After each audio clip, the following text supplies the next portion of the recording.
Hello, my name is Svenja Dube and I'm an accounting professor here at the Gabelli School of Business. And today I want to talk to you about my publication called The Disciplinary Effect of Social Media. So the thing that I'm really excited about in this research is that we are kind of taking the employee's perspective. Usually, as researchers look at the shareholders or the managers, and we're looking at a totally different stakeholder, and we're showing that employees actually have a voice and they can influence company decisions by telling them what they think and what they're satisfied with and not satisfied with. We start off with collecting all the Glassdoor reviews starting 2008 all the way until today. And then we're looking at the shock.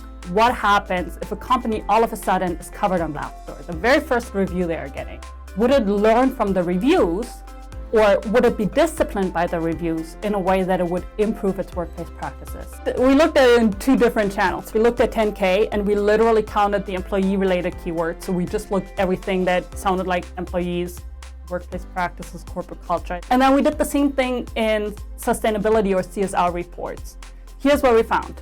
Only those firms which had negative initial reviews are the ones that are going ahead and improving their workplace practices. But then why would companies improve their workplace practices, right? So we're looking at different channels. Is it, for example, they're responding to investor pressure?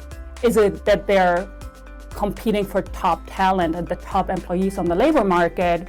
Or would it be reputational concerns? So then what we find is actually, those firms which are competing for best and top talent, those are the ones who are really going ahead and improving their workplace practices.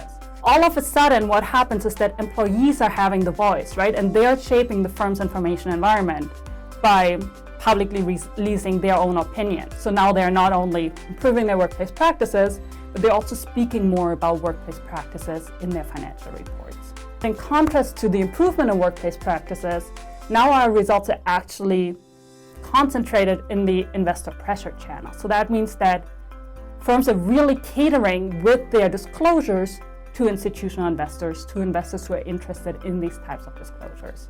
I think in the labor market generally, there's always kind of an imbalance between the employer who seems to have all the power versus the employees who are just don't want to lose their job, want to perform well and all that.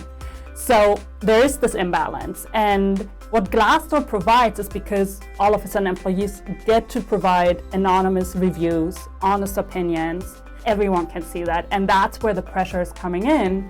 So social media, in that sense, was kind of leveling the playing field. It is disciplining managers to be better employers in the end. There is kind of, in the research, this consensus that employee satisfaction is positive for firm value. But just the fact the managers are disclosing more to shareholders shows there is the demand for the information.